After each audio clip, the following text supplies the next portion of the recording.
The spotlight of celebrity has been shining on Julia Roberts for nearly 2 decades. But in recent years, Julia has shunned the hustle and bustle of Hollywood. I've been knitting. No, just, house, domestic life, fun things, travel, see my friends, read books. Domestic life? Oh, that's right. A certain wedding comes to mind. More on that later. First, let's take a quick look back at the remarkable life of the little girl from Smyrna, Georgia.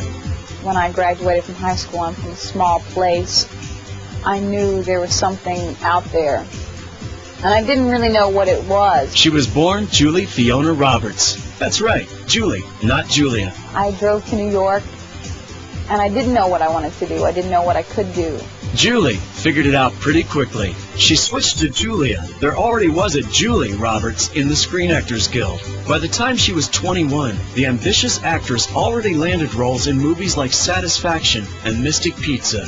Then, the big break, Steel Magnolias, followed by an even bigger break, Pretty Woman. I think it's a bit kind of much to be 23 and reflecting. And that movie turned Julia Roberts into a hot commodity. A bankable actress at the top of the A-list.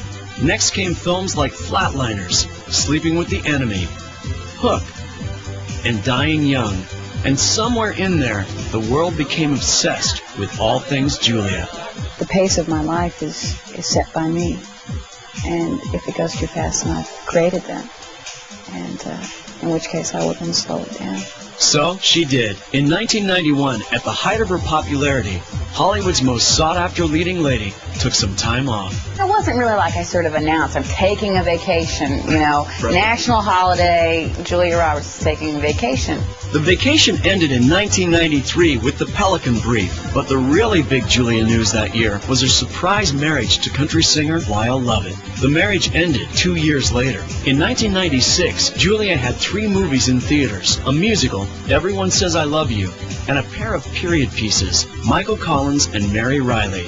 Suddenly, the sizzling career seemed to be simmering. In particular, Julia was criticized for choosing Mary Riley, a role that didn't allow her to flash that trademark smile. I felt really privileged to be offered the part in Mary Riley. That wouldn't have been, I don't think I would have thought of me for that. No one would have thought of Julia for that, but everyone would have cast her in Notting Hill. A famous, beautiful movie star falls for a regular guy. Life does imitate art, doesn't it? I think it could happen because I believe in the idea that we are all looking for someone who brings out the best in us. More on the regular guy who brings out the best in Julia coming up. First, the role that brought out the best in Julia, or at least brought her the Oscar, Erin Brockovich. The gal's got to have her moment. That's what I think. Julia sure did enjoy her moment, but that's about all she had, a moment. Almost immediately, she went back to work. 2001 was another 3-film year for her. The Mexican, America's Sweethearts, and Ocean's 11. Totally fun and silly and amazingly productive. Like a lot of hard work, a lot of great efforts, and a lot of fun. So if you can work with people that are clever enough to pull that off in the course of a day, then it's the best job ever.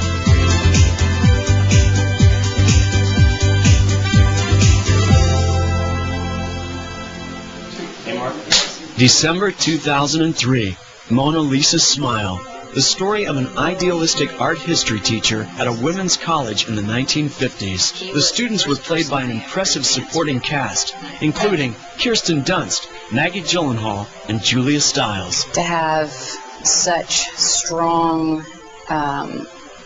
interesting girls in a group that's supposed to be cohesive and competitive and just really complicated within the film. And I thought it would be really interesting to see how it would unfold with all of them together so much and doing these really complicated acting scenes together. And we were lucky, really spoiled for choice of really interesting, smart, profound actors that we were able to hire for these parts. And just to sit and watch it all unfold became such a treat for me every day. I had no idea what to expect in terms of meeting her, but I've always respected her as an actress because she seems like she's always emotionally available in her movies. I mean, of course, I was a little nervous about meeting her. She's the biggest star of my lifetime. Day one, she came in, top of rehearsal, running in and giving love and support, and took us all out to lunch on our first day and asked us about our boyfriends. Was just such a girl with us. She was one of our peers more than being a mentor. She didn't try and give us advice or say, let me show you how it's done, ladies. I respect them too much to think I could teach them anything in real life.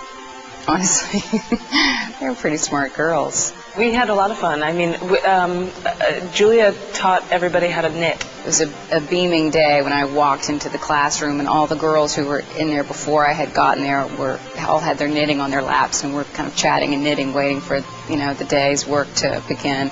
Knitting is a perfect pastime when you're on a movie set because you can pick it up and put it down, and it doesn't distract you, and you can have a conversation while you're doing it. The cast of Mona Lisa's Smile was predominantly female, in contrast to the almost all-male cast in Ocean's 11. It's different chemistry. It's, I didn't teach anybody on the set of Ocean's 11 to knit. She's a knitting fool.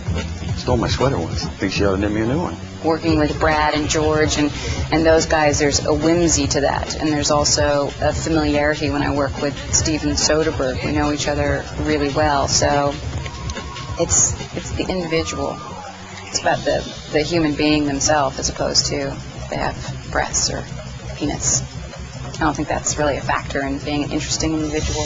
Go ahead, call Julia Roberts a pretty woman, or America's sweetheart, or even a steel magnolia. It's easy, right? Now take Mona Lisa's Smile. Sure, the rule doesn't work here, but the comparison is still appropriate. Much like the Da Vinci painting, Julia is known for her smile, but that trademark grin is just one of the characteristics that make her stand out in a crowd. She's an idol, and she is one of the most phenomenal women I've probably ever met. She's a perfect movie star. She's everything you would want Julia Roberts to be. The way that she carries herself, and she is generous with other people. I do get that sense that when she walks into a room, everybody else is like, oh my God, that's Julia Roberts. As I've known her, she's gotten more and more respect from the kind of quirky, funny, young ingenue through to actually getting meaty parts and getting the respect of the industry, and she's done that. The minute she smiles and got the gleam in the eye and this infectious laugh that, she bursts out of the screen. That smile's epic. I believe that you can't really be that interesting as an actor, at least someone at her level, if you're not interesting in real life and if you're not a nice person in real life. And she just cracks me up. And when you've reached a certain level, you can call the shots. In 1992, Julia started her own production company with the help of studio exec Joe Roth. I signed her up way back in the beginning at Fox. When you have control of the material, you can determine when it starts and who directs it. You don't have to pass on a project because you're not available at that moment, because you can let it wait for a year because it's your project. When Joe Roth opened Revolution Studios in 2000, Julia and her company signed a deal with Roth. I have a 15-year business relationship with her that's both business and personal. So she's loyal and smart and straight, and she's got her feet on the ground and her nose is not in the air. The company produced 3 films that Julia has starred in: Stepmom, America's Sweethearts, and Mona Lisa's Smile, plus Made in Manhattan starring Jennifer Lopez. It's nice to be able to participate in films not as an actor all the time, because it's just sometimes things don't appeal to me as an actor, but they still appeal to me in a really valuable way. In 2002, after marrying cameraman Danny Motor, Julia changed the name of her company from Shoelace to Red Ohm. That's Motor, her married name, backwards. Running the day-to-day operation at Red Ohm are producer Deborah Schindler and Julia's longtime friend and former agent Elaine Goldsmith Thomas. We're making movies that are going to star Julia, and we're making movies that aren't. And they're all very much, they all have strong female protagonists. Not by edict, but by taste. I'm fortunate because the people that I produce with are friends, and so it just creates another outlet, another form of creativity, allows for a longer life with a project than as an actor. you only spend a certain number of months maybe working on something. Mona Lisa's Smile was one of those projects. I was just glad that this was something that my producing partners found and brought to my attention and thought was interesting enough to keep bringing it to my attention. It's different to read a script as a producer, but for an actor you want all the words to be right and interesting, and they kind of kept bringing it back to that point where it just seemed like something to really be profound on so many different levels for all of us, because we're a group of women making a movie about this group of women, so it's pretty interesting stuff. Julia did double duty on this one. She wore her producer hat before we started shooting, and then once we got to shooting, she was just an actress. She was always devoted to the movie and thinking about the